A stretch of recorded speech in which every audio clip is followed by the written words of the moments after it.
Hello, I'm Jeremy Kahumban, the President and CEO at the Children's Village, and I'm Mona Swanson. I'm the Chief Program Officer at Children's Village. And I will start with my sincere regrets for not being with you because I had all intentions of being there. But I am certainly looking forward to the June convening, at which point I hope to be an active participant in the work that we're doing. I wanted to say how excited I am about the provider exchange and this partnership with Lutheran Services in America. We're going to be doing peer learning and support, and with some great leaders running the show. I want to acknowledge Charlotte Haberacker, President and CEO of LSA, and Alicia Frericks, VP for Member Engagement for LSA. Their forward thinking is what has brought us all together, and I think that it's a very hopeful opportunity for all of us. We've been preparing from the provider exchange for several years now, thinking about what each organization has to offer to the larger community, and preparing ourselves to work closely with you, not as experts in the field, but as your peers.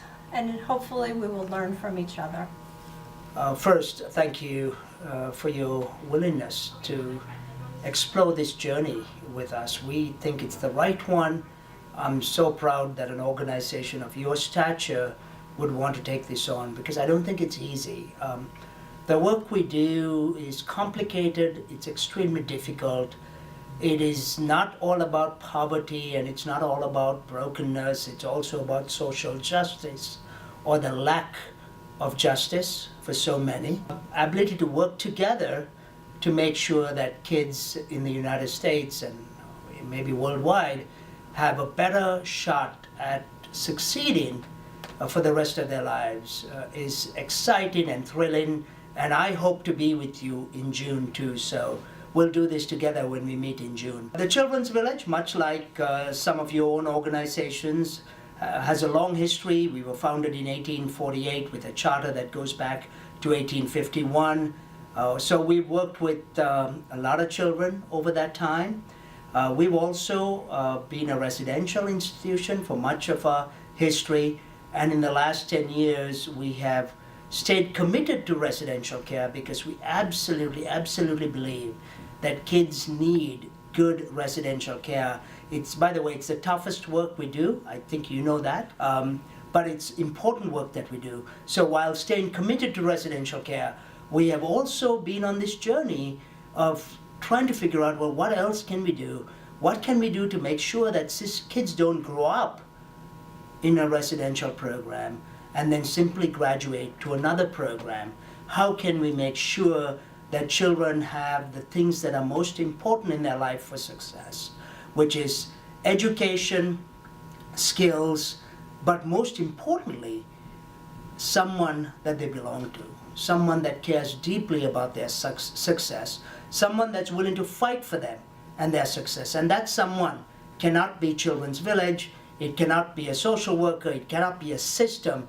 It needs to be a person that gives them the one thing that I have, and I think all of you have, and I know my children have, this idea of unconditional belonging, a place where you always belong, a place of love and belonging. And that hasn't been an easy journey for us. As you know, most of us residential providers, we've spent a century or more thinking of ourselves as the place where kids needed to be, as a place of belonging, and to shift that focus while maintaining your roots and your strength in residential care is not always easy.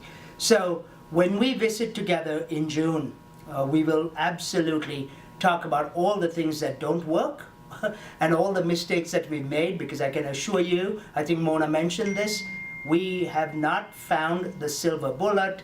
There is no magic. We work really hard. We know that the work in foster care and juvenile justice is extremely difficult. I am convinced that it is some of the most difficult work that we do. It's a daily grind, but we are finding success, and every time we find success, it means that some young person's life has been transformed permanently. that they exit the system with a place of love and belonging. So again, my apologies for not being with you. I am looking forward to June. You are in the hands of two of our best, by the way. They are funny, but most important, they are knowledgeable and they have been in the work. They've been on the front lines of the work. And both Tonina and Vincent are still on the front lines of the work that we do every day. And that's what makes them great. So look forward to seeing you soon, and again, thank you.